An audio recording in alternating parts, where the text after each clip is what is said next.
കുഴലൂറ്റുന്ന പോലീസോ? കാസർഗോഡേക്കാണ് ഹവാല പണം പോലീസ് വീതം വെച്ചെന്ന പരാതിയുമായി പ്രതി രംഗത്ത്. കാസർഗോഡ് അണങ്കൂർ സ്വദേശി BM ഇബ്രാഹിമാണ് മുഖ്യമന്ത്രിക്ക് പരാതി നൽകിയത്.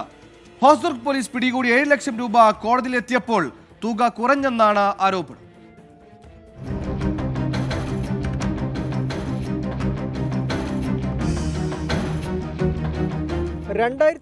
August 25 Kanhangad federal bank ATM കൗണ്ടറിന് മുന്നിൽ വെച്ച് BM ഇബ്രാഹിമിനെ ഹോസ്ദുർഗ് പോലീസ് പിടികൂടുന്നത്. ഇബ്രാഹിമിന്റെ സ്കൂട്ടറിൽ സൂക്ഷിച്ചിരുന്ന 7 ലക്ഷം രൂപ പോലീസ് പിടിച്ചെടുത്തു. എന്നാൽ കോടതിയിലെത്തിച്ചത് 4,68,000 രൂപ മാത്രം. ആ സമയത്ത് എത്ര രജിസ്റ്റർ ചെയ്ത് എന്തോ എനിക്കും അറിയില്ല. ഞാൻ ആ സമയത്ത് എനിക്കൊന്നും അറിയാത്തത് കൊണ്ട് ഞാൻ ഒരു ലോയറെ ഉപദേശം തോടിയിട്ട് വിവരാവകാശ രേഖ വെച്ചിട്ട് പോലീസ് സ്റ്റേഷനിൽ ഹാജരാക്കി. ആ സമയത്ത് എന്നോട് പറയുന്നത് അതിൽ 4,68,000 രൂപ മാത്രമാണ് ഉള്ളത്. വീണ്ടും ഞാൻ മേലധികാരികൾ അപ്പീൽ നൽകി.